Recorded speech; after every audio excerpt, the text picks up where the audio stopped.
Hello everyone, welcome to Forensic Wala. I am Lisha Patil, and today we are going to study the absolute bedrock of criminal investigations, physical evidence. So, crime scene पर लोग झूठ बोल सकते हैं, उनकी memories fade हो सकती हैं, विटनेस प्रेशर में आ सकते हैं, but physical objects do not lie. Courtroom और इन्वेस्टिगेशन में फिजिकल ऑब्जेक्ट्स का सच सबसे ऊपर होता है। Today we learn physical evidence क्या होता है, इसको क्लासिफाई कैसे करते हैं, सीन पर सर्च कैसे किया जाता है और उसकी लीगल वैलिडिटी कोर्ट में कैसे मेंटेन की जाती है। So let's get into it. Now let's look at the formal definition first. Physical evidence का मतलब है कोई भी टेंजिबल मटेरियल ऑब्जेक्ट या सब्सटेंस जिसे हम ऑब्जर्व, मेजर या एनालाइज कर सकते हैं और जिसे क्राइम सीन, विक्टिम या सस्पेक्ट से कलेक्ट किया गया हो, उसे हम फिजिकल एविडेंस बोलेंगे। फॉरेंसिक साइंस कहता है कि any object, impression or substance that may be used to establish the fact of a crime that can be subjected to scientific examination is called physical evidence. So, इसके main characteristics ये होते हैं कि first one is it is tangible, यानी इसका एक physical existence होता है, इसे हम टच और हैंडल कर सकते हैं। The second one is it is objective, इसका कोई इमोशन या बायस नहीं होता, ये अपना बयान गुस्से या डर में बदल नहीं सकता। So it is very objective. Now the third one is it is persistent.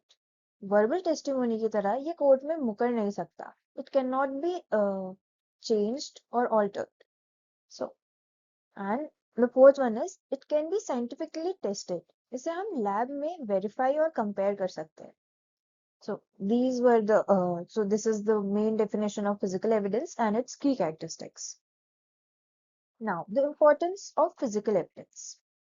Physical evidence investigation का बैकबोन क्यों है? पहले हम ये देखते हैं।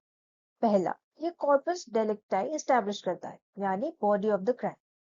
ये प्रूव करता है कि सच में कोई क्राइम हुआ है या नहीं। एंड सेकंड, ये सस्पेक्ट, विक्टिम और सीन को आपस में लिंक कैसे करता है।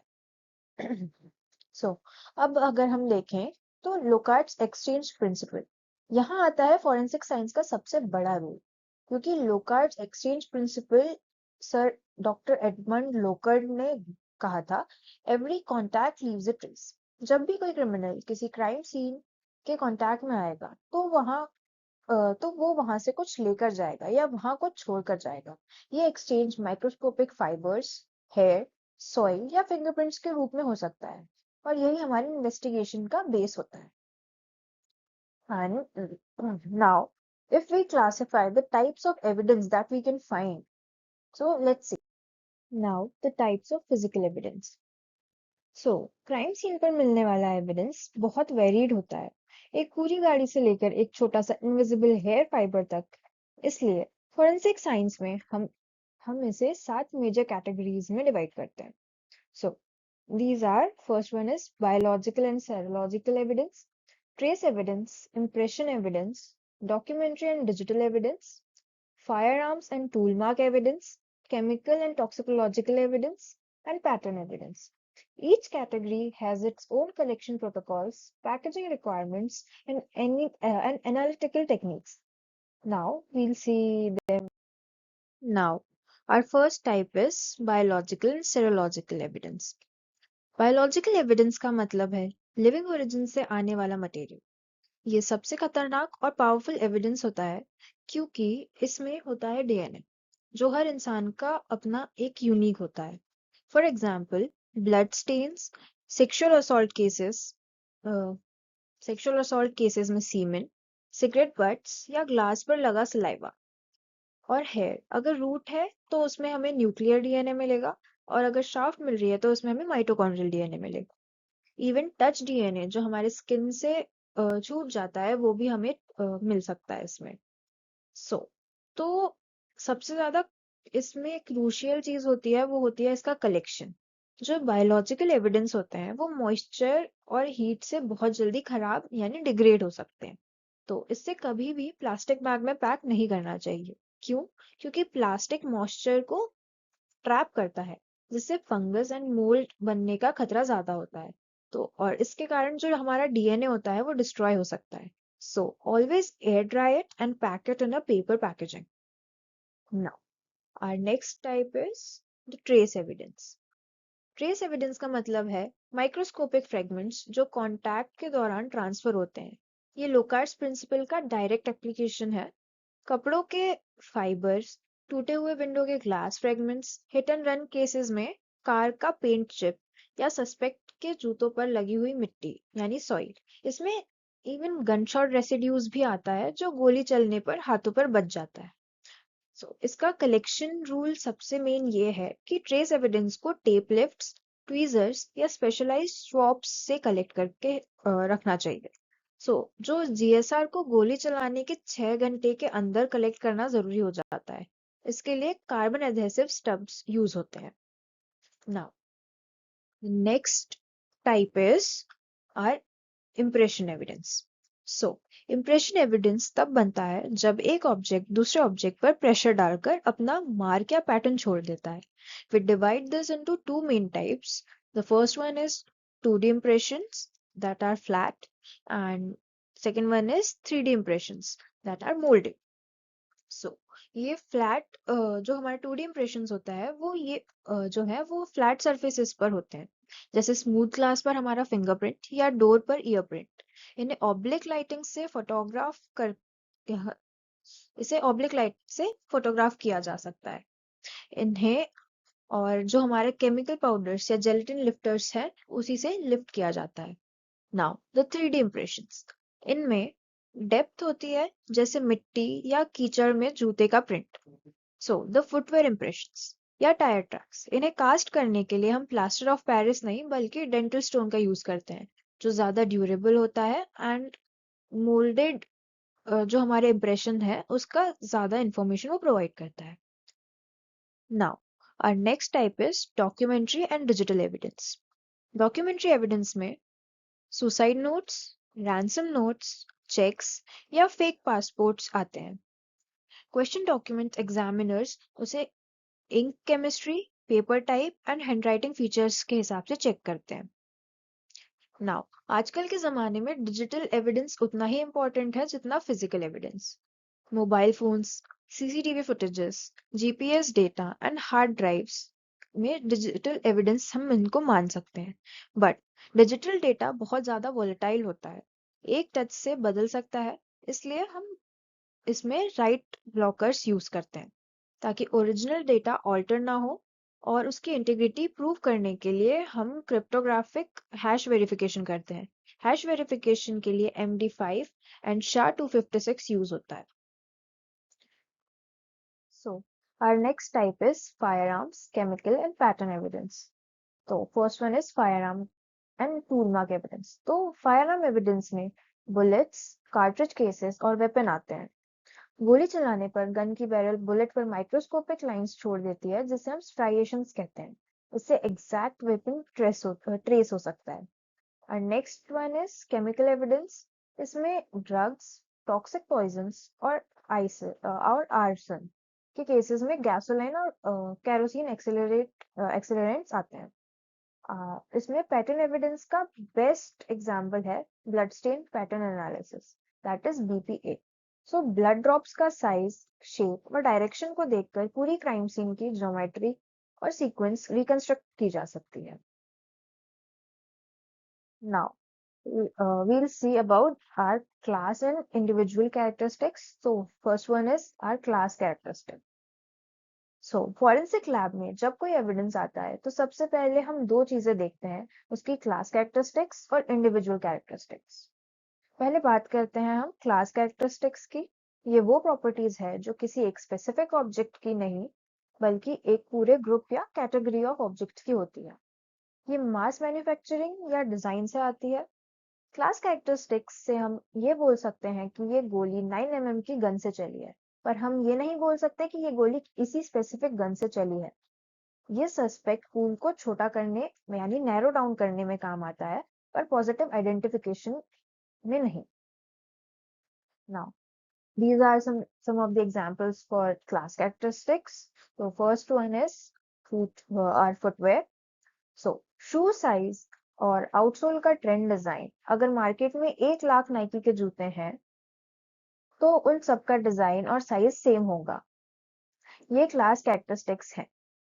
And next one is firearms. Bullet का कैलिबर यानी डायमीटर और राइफलिंग ग्रूव्स का count, twist directions that is lands and grooves and right hand twists. Next one is fibre and glass. Fibre का colour और chemical composition या glass का refractive index भी हम इसमें देख सकते हैं। So our next type is individual characteristics. सो अब आते हैं हम हमारे इंडिविजुअल कैरेक्टरिस्टिक्स पर। ये फोरेंसिक एक्सपर्ट्स का सबसे बड़ा वेपन है। ये फीचर किसी ग्रुप के नहीं होते, बल्कि एक स्पेसिफिक ऑब्जेक्ट या पर्सन के लिए यूनिक होते हैं। पुरानी पूरी दुनिया में उस जैसा कोई नहीं हो सकता, ऐसा हम कह सकते हैं। ये फैक्ट्री डिजाइन से नहीं आते, ये आते हैं रैंडम एक्सीडेंटल प्रोसेसेस से, जिसे करके आने वाले wear and tear, scratches, cuts या फिर बायोलॉजिकल यूनिकनेस से। इसे एग्जामिनर कोर्ट में कंफर्म कर सकता है कि this evidence has came from this specific source and no other।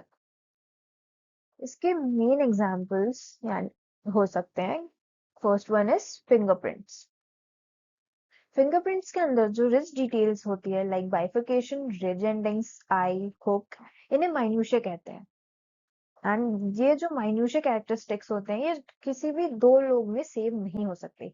Even though identical twins का भी फिंगरप्रिंट कभी सेम नहीं हो सकता। We came for next one is our DNA। Identical twins को छोड़कर हर इंसान का डीएनए प्रोफाइल यूनिक होता है। अनरिलेटेड लोगों में डीएनए मैच होने का चांस 1 in a quadrillion से भी कम हो जाता है।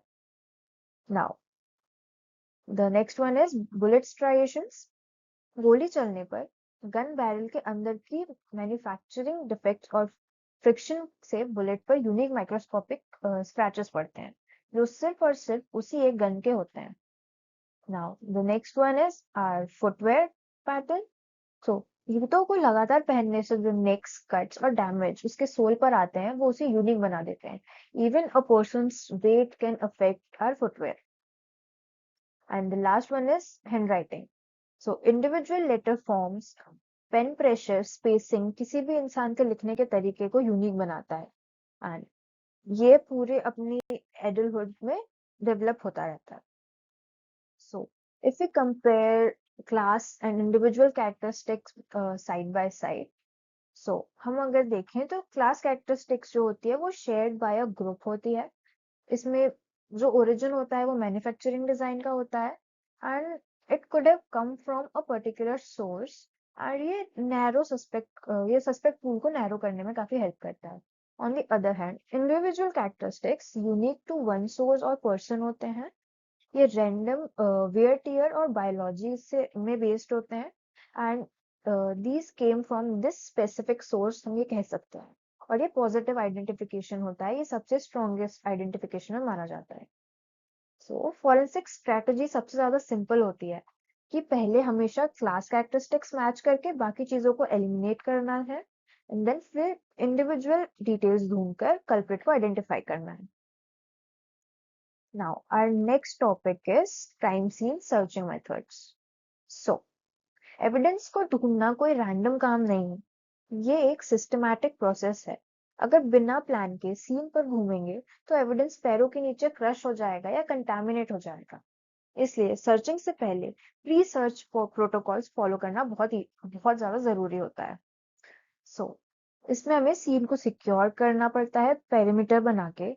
इसमें अनडिस्टर्ब फोटोग्राफी लेनी होती है, क्राइम सीन स्केच बनाना होता है, एंड पीपीई किट पहन के और फिर उसे प्रॉपर सर्च मेथड सिलेक्ट करके उस एरिया के अकॉर्डिंग कुछ रूल्स देखने पड़ते हैं, नहीं सर्च करना पड़ता है।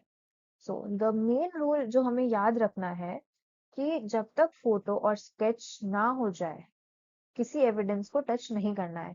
यानी जब हमारा पेरीमीटर सिक्योर होता है, हमारा फर्स्ट काम मतलब सबसे पहले काम होता है photography and videography of the crime scene, then the sketching and documentation. उसके बाद ही हम एविडेंस कलेक्ट कर सकते हैं। सो हमारी first searching method is strip और लेन मेथड। सो इसमें सर्च एरिया को पैरेलल लेन्स स्ट्रिप्स में डिवाइड किया जाता है जो लगभग 1 से 2 मीटर वाइड होती है। सर्चर एक एंड से शुरू करके दूसरे एंड तक जाता है एंड फिर उससे मुड़ के उसके एडजेसेंट लेन में रिवर्स डायरेक्शन में चलता है। This is best suited for large open outdoor areas जैसे फील्ड्स, पार्क्स या रोड साइड्स। जब अकेले या छोटी टीम के साथ हैं तो ये सबसे बेस्ट सर्चिंग मेथड है। नाउ इसकी लिमिटेशंस है, सर्चर्स को लॉन्ग वॉक में टनल विजन हो सकता है या लेन के एंड्स पर फटीग की वजह से ध्यान भटक सकता है। Now the next method is grid method. Grid method simple words में स्ट्रिप मेथड्स को 2 बार अप्लाई करना होता है 90 डिग्री के एंगल पे। अगर हम देखें तो जिस पैरेलल स्ट्रिप्स में हमने लेन मेथड यूज करी वो खत्म होते ही आप उसी एरिया पर 90 डिग्री एंगल पर ईस्ट टू वेस्ट दोबारा स्ट्रिप सर्च कर सकते हैं अगर हमने पहले नॉर्थ टू साउथ करा है तो this one is best suited for high value crime scenes जैसे होमिसाइड या मास डिसास्टर सीन्स जैसे थॉरोनेस, जिससे थॉरोनेस बहुत क्रिटिकल हो जाए। नाउ इसका एडवांटेज है हर एक स्पॉट 2 अलग-अलग डायरेक्शंस और पर्सपेक्टिव से चेक होता है, इसलिए ट्रेस एविडेंस मिस होने के चांस थोड़े कम हो जाते हैं। इसकी सबसे बड़ा लिमिटेशंस है कि it is very time and resource intensive और इसमें डबल टाइम लग जाता है। Now our third searching method is zone and sector method. Zone या सेक्टर मेथड में हम पूरे क्राइम सीन को उसके नेचुरल बाउंड्रीज के बेसिस पर छोटे ज्योमेट्रिकल जोन्स ए, बी, सी, डी में डिवाइड कर देते हैं। जैसे जोन ए बेडरूम है, जोन बी किचन, जोन सी कोर्टयार्ड है, या मतलब हर जोन एक डेडिकेटेड सर्चर या टीम को दे दिया जाता है। ये बेस्ट सूटेड है इंडोर क्राइम सीन्स जहां मल्टीपल रूम्स हैं या कॉम्प्लेक्स इरेगुलर आउटडोर लेआउट्स में। इसकी लिमिटेशंस होती है, अगर 2 जोन्स की जो बाउंड्रीज एज है ऊपर उन पर ध्यान न दिया जाए तो एजेस पर पड़ा एविडेंस मिस हो सकता है। Now our next searching method is spiral method.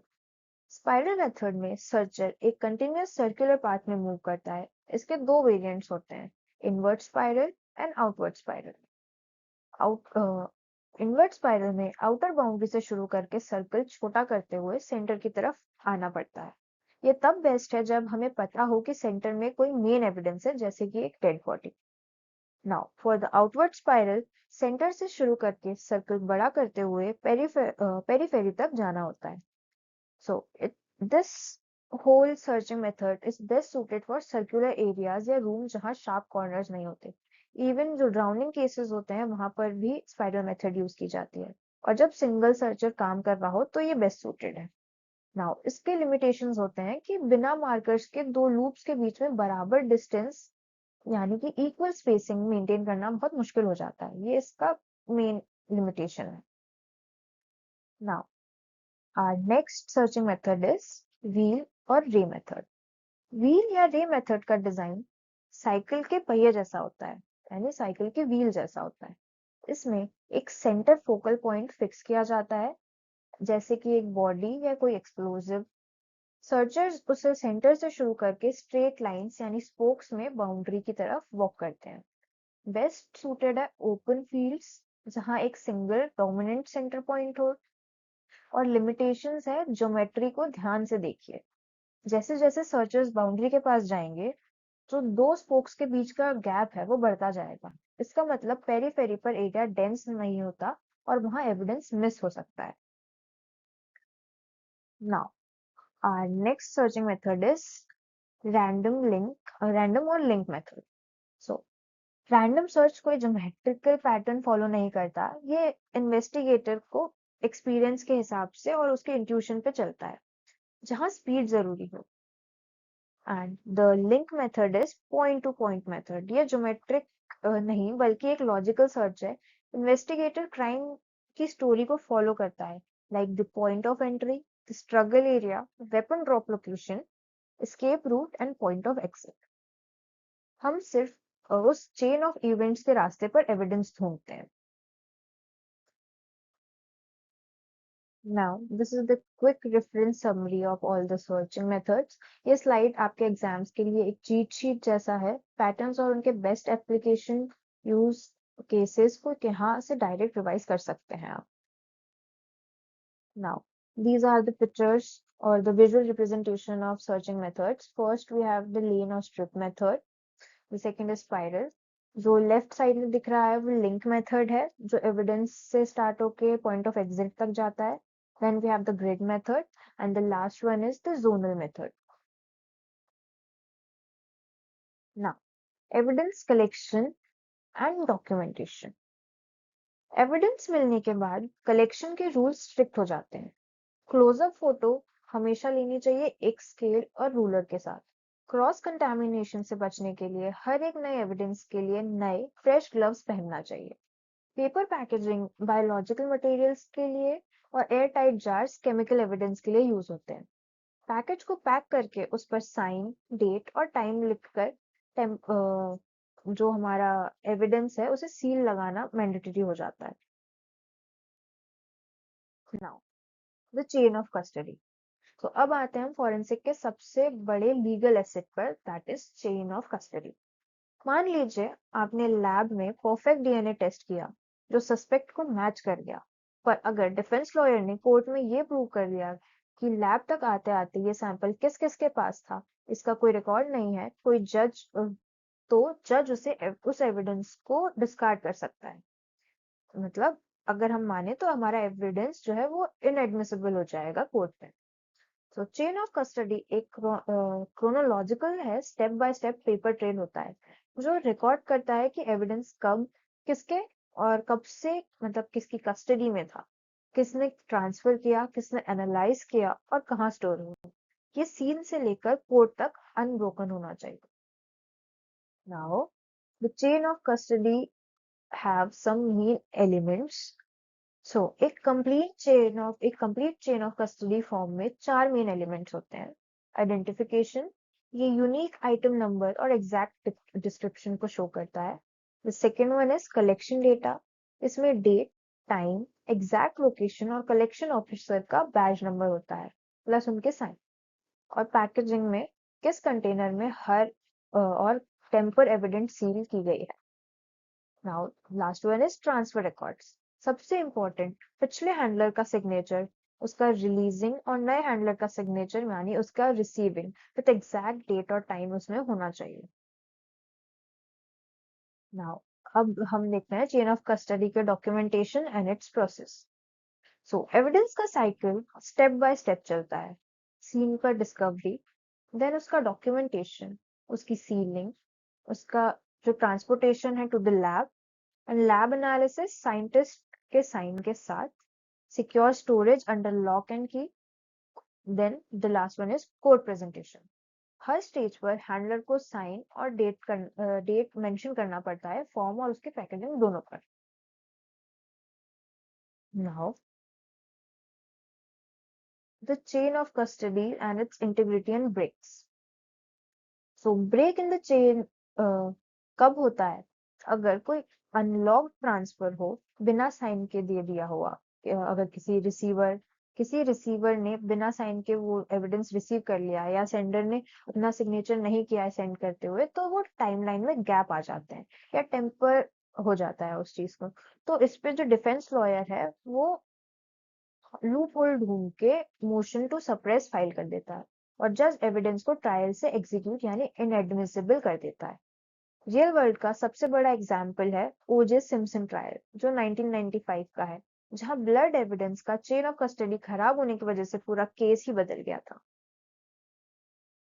ना तो केस सो अब क्राइम सीन पर और लैब में काम करते वक्त हमें 4 बड़े चैलेंजेस से सामना करना पड़ता है. So now we'll see the challenges in evidence handling. So the first one is contamination. ये तब होता है जब कोई फॉरेन मटेरियल सैंपल में मिक्स हो जाए. जैसे अगर कोई इन्वेस्टिगेटर बिना मास्क के बायोलॉजिकल एविडेंस के पास खांसे या छींके, तो उसे अपना डीएनए सैंपल को मास्क, तो जो एविडेंस है वो अपने डीएनए सैंपल से मास्क कर देगा. Now the second one is degradation. Biological evidence deposition के तुरंत बाद खराब होना शुरू हो जाता है ड्यू टू हीट, ह्यूमिडिटी और माइक्रोब्स। इसलिए रेफ्रिजरेशन और proper paper packaging is mandatory. The third one is tampering. Deliberate alteration या एविडेंस को प्लांट करना एक सीरियस क्रिमिनल ऑफेंस है। इससे बचने के लिए हम एक्सेस लॉग्स, सिक्योरिटी कैमरास और टू पर्सन एक्सेस रूल यानी दो लोगों की मौजूदगी के बिना स्टोरेज ना खुलना अप्लाई करते हैं। And the fourth one is volume and complexity. आजकल के क्राइम सीन्स पर हंड्रेड्स ऑफ फिजिकल आइटम्स होते हैं और अगर डिजिटल एविडेंस हो तो टेराबाइट्स ऑफ डेटा होता है। यहाँ इन्वेस्टिगेटर को प्रायोरिटाइजेशन स्किल, जो हमारे इन्वेस्टिगेटर है उसकी प्रायोरिटाइजेशन स्किल्स काम आती है कि हमें कौन सा एविडेंस इंपॉर्टेंट रखना है, कौन सा एविडेंस हमें केस से कर सकता है, केस से लिंक कर सकता है या नहीं। सो our next topic is physical evidence in court. Court room के अंदर फिजिकल एविडेंस तभी पेश हो सकते हैं जब उसका ऑथेंटिकेशन हो चुका हो। इसका मतलब है कलेक्टिंग ऑफिसर्स विटनेस स्टैंड पर खड़ा होकर शपथ यानी ओथ लेकर कहेगा कि ये वही आइटम है जो उन्होंने सीन से रिकवर किया है। यहाँ दो टर्म्स बहुत इंपॉर्टेंट है आपके थियोरेटिकल कॉन्सेप्ट्स के लिए। First one is real evidence and demonstrative evidence. So ये जो रियल एविडेंस है ये एक्चुअल मटेरियल ऑब्जेक्ट्स होते हैं जो क्राइम से डायरेक्टली लिंक्ड हैं, जैसे मर्डर वेपन और ब्लड स्टेन्ड शर्ट और बेडशीट और anything. Now the second is demonstrative evidence. ये एक्चुअल एविडेंस नहीं होते बल्कि रियल एविडेंस को जूरी और जज को समझाने के लिए बनाए गए विजुअल एड्स होते हैं, जैसे सीन का enlarge photograph, 3D animations, diagrams या मॉडल्स। फॉरेंसिक साइंटिस्ट्स कोर्ट में एक्सपर्ट विटनेस के रूप में आते हैं और कॉम्प्लेक्स साइंटिफिक प्रोसेस को प्लेन सिंपल लैंग्वेज में समझाते हैं। Now this is our special topic, digital evidence and chain of custody, the virtual rules. So digital evidence physical evidence से बहुत अलग और वॉलेटाइल होते हैं। अगर आपने एक चलते हुए फोन को सिर्फ टच भी किया या अनलॉक करने की कोशिश कर दी तो उसके बैकग्राउंड लॉग्स और लास्ट एक्सेस टाइम स्टैम्प्स बदल जाते हैं, जिससे एविडेंस ऑल्टर हो सकता है। इसलिए डिजिटल चेन ऑफ कस्टडी के तीन मेन रूल्स होते हैं। First one is right blockers. ये हार्डवेयर या सॉफ्टवेयर डिवाइसेस होते हैं जो डेटा को रीड करने देते हैं पर कंप्यूटर को उस टारगेट स्टोरेज ड्राइव पर कुछ भी राइट या ऑल्टर करने से ब्लॉक कर देते हैं। Second one is cryptographic hashing. Forensic imaging यानी कॉपी बनाने से पहले और बाद में हम डेटा का एक क्रिप्टोग्राफिक हैश वैल्यू लेते हैं, जैसे MD5 या SHA-256 जनरेट करते हैं। ये डिजिटल फिंगरप्रिंट जैसा है। अगर बिफोर एंड आफ्टर का हैश कोड मैच हो गया तो कोर्ट एक्सेप्ट करेगा कि ये डेटा अनऑल्टर्ड है, अदरवाइज जो हमारा एविडेंस या डेटा है वो इनएडमिसिबल हो जाएगा हमारे court. Now the third one is analyse only the copy. हम कभी भी ओरिजिनल ड्राइव पर एनालिसिस नहीं करते। ओरिजिनल को राइट ब्लॉकर से इमेज करके सेफ कस्टडी में रख देते हैं और एनालिसिस हमेशा बिट फॉर बिट डुप्लीकेट पर ही किया जाता है। This is the main thing, please remember this कि हमेशा जो हमारा डिजिटल एविडेंस पे काम है वो हमेशा उसके कॉपी पर होता है, मेन जो हमें एविडेंस की इंफॉर्मेशन मिली है उस पर नहीं होता। Now the life cycle of physical evidence. अब इस पूरे लेक्चर को इस सिंगल टाइमलाइन में हम समझेंगे कि this is the life cycle of physical evidence. ये शुरू होता है क्रिएशन से, जब क्राइम हुआ और एविडेंस एग्जिस्टेंस में आया। फिर उसका डिस्कवरी यानी सर्च मेथड होता है, देन डॉक्यूमेंटेशन मतलब फोटो और उसका स्केच बनता है, देन उसका collection, then packaging, then transport, laboratory analysis, secure storage, court presentation और एंड में फाइनल डिस्पोजिशन होता है। इस पूरे लूप में अगर एक भी पॉइंट पर चेन ऑफ कस्टडी टूटी तो लाइफ साइकिल डिस्ट्रॉय हो जाएगी, यानी जो हमारा एविडेंस है वो कोर्ट में इनएडमिसिबल कहलाएगा। Now we'll see some real life cases for this. तो एग्जाम में हमेशा कॉन्सेप्ट्स को लैंडमार्क केसेस के साथ सपोर्ट कीजिएगा ताकि आंसर्स पावरफुल लगे। So the first case study is ओजे सिम्पसन ट्रायल। तो 1995 में ये हमें बताता है कि चेन ऑफ कस्टडी में लापरवाही यानी नेग्लिजेंस से पूरा प्रोसिक्यूशन कोलैप्स हो सकता है। Now the second one is the innocence project, जो 1992 का है। तो 1992 से चला आ रहा ये प्रोजेक्ट हमें बताता है कि फिजिकल एविडेंस एक डबल एज स्वॉर्ड है। ये सिर्फ गुनहगार को सजा नहीं देता, बल्कि अगर लॉन्ग टर्म स्टोरेज और चेन ऑफ कस्टडी परफेक्ट हो तो डिकेड्स बाद भी डीएनए टेस्टिंग से ज्यादा बेगुनाह लोगों को जेल नहीं हो सकती, हम जेल से बचा सकते हैं। Now the third one is when Williams case 1981। ये केस ट्रेस एविडेंस और लुकार्ट्स प्रिंसिपल का बेंचमार्क है। विलियम्स को उसके घर के कारपेट के यूनिक ग्रीन एसीटेट फाइबर और डॉग हेयर के माइक्रोस्कोपिक एनालिसिस के बेसिस पर कैच किया गया था। Now a quick revision for the exams.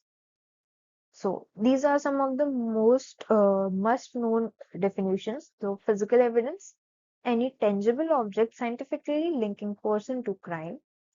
So class characteristic shared by a group. Type identification only. Individual characteristics hota hai unique to one source, that is positive identification. And chain of custody is unbroken documented record of evidence possession. So types of evidence hota hai biological, trace, impression, documentary or digital, firearm, chemicals and pattern. इसमें searching methods जो होती है वो होती है strip method, grid method, zonal, spiral, wheel or ray method and random और link method. And chain of custody के 8 main elements होते हैं, that is item ID, collection data, packaging, transfer signatures, analysis records, storage logs, court authentication, final disposition. And classical example of code is class में shoe thread patterns, caliber of bullet, fiber type आते हैं, and individual में DNA profiles, fingerprints के minutiae and bullet striations आते हैं। And OG Simpson का case में हमने देखा कि एक चेन ऑफ कस्टडी को मेंटेन करना कितना जरूरी होता है।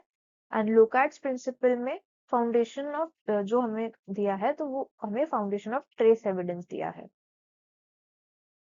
Now the conclusion. Physical evidence is the foundation upon which modern forensic science is built. From the microscopic fibers on a victim's clothing to a DNA profile in a blood stain, physical evidence provides the objective, scientific facts that criminal investigations and judicial proceedings depend upon. And इसके core takeaways होते हैं, understanding the distinction between class and individual characteristics allows the forensic examiner to make correctly qualified conclusions, neither overstating nor understanding the significance of evidence. Selecting the correct scene search method ensures that evidence is located systematically and completely. Now, minimizing the risk of missing critical items. Maintaining